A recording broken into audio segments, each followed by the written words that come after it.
Welcome to BBVN online classes, and in our last class we have already discussed about the Boyle's law.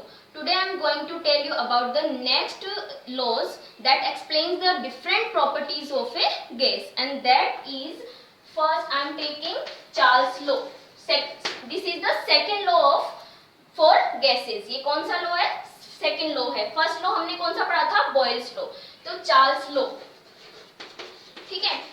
Charles law क्या बोलता है? देखिए यहाँ पे Charles बोलता है, जैसे बॉयल्स में हमने बात करी थी कि टेम्परेचर कांस्टेंट होता है, सेम वैसे ही जो चार्ल्स लॉ है, चार्ल्स लॉ में क्या होता है? प्रेशर कांस्टेंट होता है. यहाँ पे क्या होता है? प्रेशर को हम क्या करते हैं? कांस्टेंट लेते हैं. जब हम प्रेशर कांस्टेंट लेते हैं तो क्या होगा? क्या बचा अब? Volume and temperature. क्या बचा है? Volume and temperature. तो वॉल्यूम के टेम्परेचर डायरेक्टली क्या होगा? प्रोपोर्शनल होगा. तो टेम्परेचर बढ़ाने पर आप सभी को पता है ना कि गैसेस के जैसे हम टेम्परेचर बढ़ाते हैं तो वॉल्यूम क्या हो जाता है? ज्यादा हो जाता है. गैसेस के पार्टिकल्स टेम्परेचर या हीट एनर्जी लेकर क्या करते हैं? मोशन ज्यादा करेंगे. मोशन ज्यादा करेंगे तो वो क्या हो जाते हैं? फैल जाते हैं, डिफ्यूज हो जाते हैं. तो प्रेशर अगर हम कांस्टेंट लेते हैं तो टेम्परेचर बढ़ाने पर वॉल्यूम क्या हो जाता है? बढ़ जाता है. और यही हमें बताता है चार्ल्स लॉ. तो चार्ल्स लॉ को अगर हम डिफाइन करना चाहे तो हम क्या बोल सकते हैं? At a constant pressure the fixed amount volume of a fixed amount of gas is directly proportional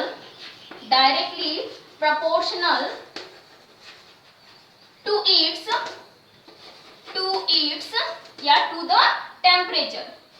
ठीक है, to the temperature. यानी टेम्परेचर को हम बढ़ाते हैं तो वॉल्यूम क्या होगा? बढ़ेगा. ये हमें कहा है चार्ल्स लॉ ने. अब देखिए होता क्या है, हमने लास्ट हमारे लॉ में बताया था मैंने आपको कि जब भी प्रोपोर्शनलिटी का साइन होता है तो उसको हटाते हैं तो क्या आता है? एक नेक्स्ट क्या आ जाएगा? कांस्टेंट आ जाता है और उसको हम इस तरीके से लिख सकते हैं. तो यहाँ पर K2 क्या है? कांस्टेंट है. या फिर हम इसको और क्या लिख सकते हैं? T को अगर मैं यहाँ लाती हूँ तो V/T इक्वल टू K2. और K2 क्या है? एक कांस्टेंट है. हमने यहाँ पर K2 क्यों लिया है? क्योंकि हम लोगों ने K1 कहाँ ले चुके हैं? हम लोग बॉयल्स लॉ में. तो इस तरीके से ये हमारा लॉ आ जाता है. अब देखिए यहाँ पर अगर हम इसके लिए ग्राफ प्लॉट करते हैं तो ग्राफ हमारा क्या होगा? देखिए V को हम यहाँ ले लेते हैं, T को यहाँ ले लेते हैं. ठीक है, तो ग्राफ आता है हमारा इस तरीके से. देखिए डायरेक्टली प्रोपोर्शनल है तो सीधा ग्राफ आएगा. इस तरीके से ग्राफ आता है. अब अगर मैं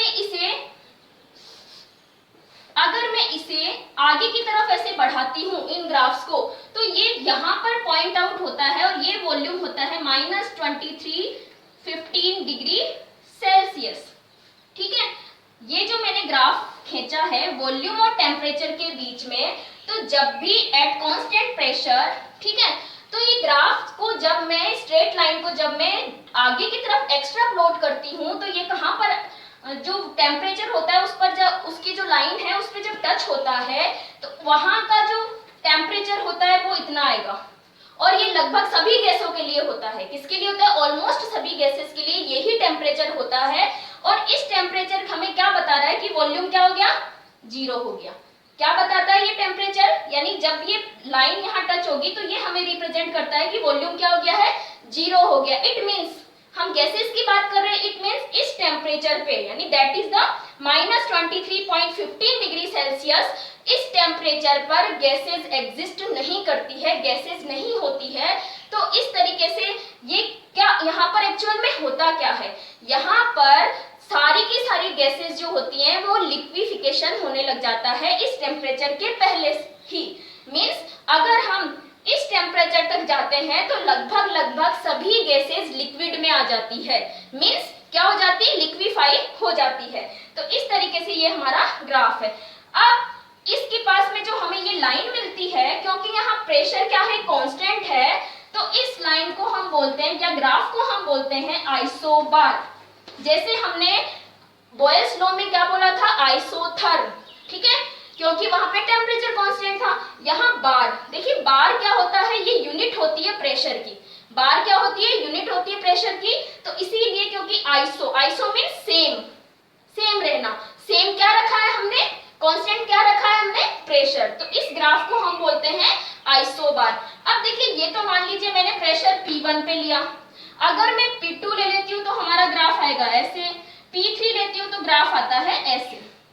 तो लगभग ये सारी जो लाइंस होती है वो कहाँ मिक्स होती है, यहाँ पर। और इस टेम्परेचर को हम बोलते हैं, देखिए इस टेम्परेचर को हम और क्या लिख सकते हैं, क्या बोलते हैं इसको, बोलते हैं हम एब्सोल्यूट टेम्परेचर। क्या बोलते हैं हम इसको, एब्सोल्यूट टेम्परेचर। और आप सभी को पता है कि डिग्री सेल्सियस में जब हम 273.15 को ऐड कर देते हैं तो ये किस में बदल जाता है, टेम्परेचर केल्विन में बदल जाता है। और इसको हम बोलते हैं केल्विन स्केल, थर्मोडायनेमिकल स्केल या एब्सोल्यूट टेम्परेचर स्केल। इसको हम क्या बोल सकते हैं, क्या बोलते हैं, जब हम डिग्री सेल्सियस में ये 273 को ऐड कर देते हैं तो ये आपने 9th क्लास में पढ़ा है। तो जैसे हम इसको ऐड कर देते तो हमारी वैल्यू क्या आ जाती है, केल्विन में आ जाती है। और इसको हम एब्सोल्यूट टेम्परेचर स्केल भी बोलते हैं। और एक्चुअल में ये क्यों आता है, because of this value. And this value is, ये कोई फिक्स अमाउंट एक्सपेरिमेंटल वैल्यू नहीं है, हाइपोथेटिकल वैल्यू है। और ये हम जो एक्सपेरिमेंट्स किए हैं उन ग्राफ प्लॉट किया है तो सारे ग्राफ लगभग इसी टेम्परेचर पर हमें जो है टेम्परेचर लाइन पर टच होते हुए मिला। और इसी वजह से इसे हम एब्सोल्यूट टेम्परेचर बोलते हैं।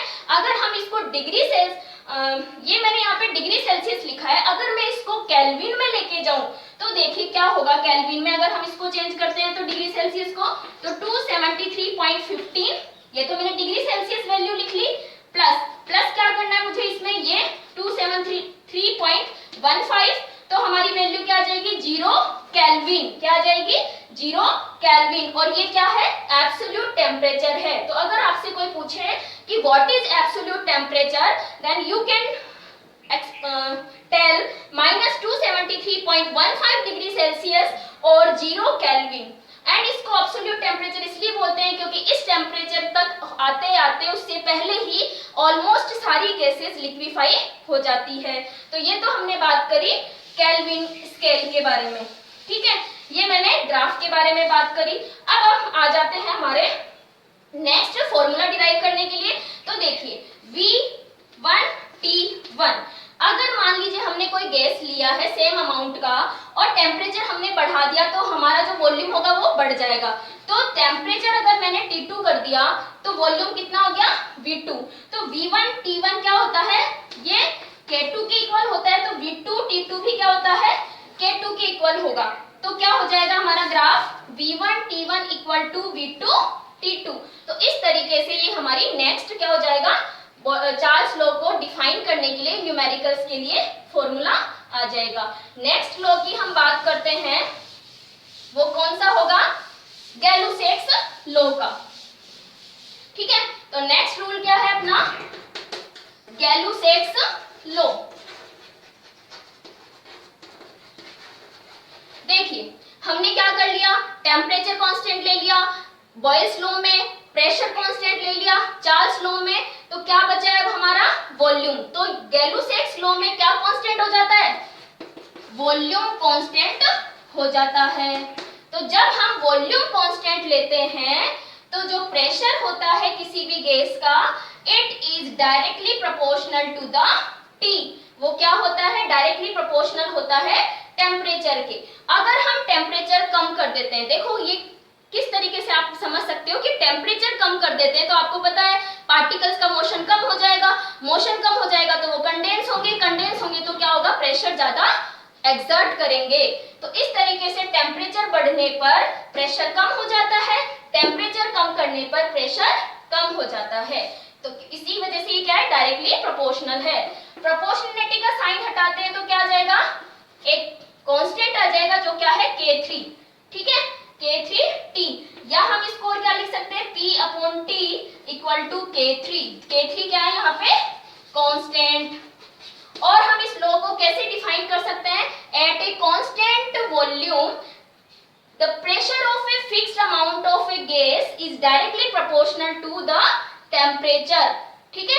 अब देखिए इसके लिए भी सेम वैसे हमें ग्राफ प्लॉट करना है। ग्राफ हम प्लॉट करते हैं तो P तो मैं ले लेती हूँ यहाँ पे y एक्सिस पे, टेम्परेचर ले लेती हूँ मैं x एक्सिस होगा। देखिए क्या है, ये एक दूसरे के डायरेक्टली प्रोपोर्शनल है, तो ग्राफ कैसा आएगा, सीधा आएगा, ठीक है। और ये जो लाइन आती है, क्योंकि वॉल्यूम कांस्टेंट है, तो जब वॉल्यूम कांस्टेंट होता है तो हम उसे बोलते हैं आइसोकोर। तो इस लाइन को हम क्या बोलते हैं, आइसोकोर। यहाँ पे क्या आया था, आइसोबार, और बॉयल्स लॉ में क्या आया था, आइसोथर्म, ठीक है। तो ये हमारा ग्राफ आ जाएगा। अब देखिए हम नेक्स्ट हमारा फॉर्मूला डिराइव करते हैं, जिसमें हमें पता है कि अगर किसी गैस के सेम अमाउंट का प्रेशर, स्टार्टिंग में हमने P1 ले लिया, टेम्परेचर हमने T1 ले लिया, और अब हम अगर टेम्परेचर बढ़ाते हैं तो प्रेशर, टेम्परेचर कम करते हैं या टेम्परेचर बढ़ाते हैं, यानी चेंज करते हैं टेम्परेचर में, तो क्या हो जाता है, टेम्परेचर T2 हो जाता है। T2 होने पे प्रेशर क्या हो जाएगा, P2 हो जाएगा। इसकी वैल्यू क्या होती है, K3, यानी कांस्टेंट रहेगा। ये वैल्यू भी क्या रहती है, कांस्टेंट रहती है। तो ये वैल्यू K3 के इक्वल है, ये वैल्यू भी K3 के इक्वल है, तो ये दोनों भी एक दूसरे के इक्वल हो जाते हैं। तो इस तरीके से हमारा जो नेक्स्ट फॉर्मूला होगा वो क्या होता है, P1/T1 = P2/T2। नेक्स्ट वीडियो में हम बात करेंगे लास्ट लॉ की, और इन चारों लॉ को कंबाइन करके जो आइडियल गैस इक्वेशन बनती है उसकी। Thank you.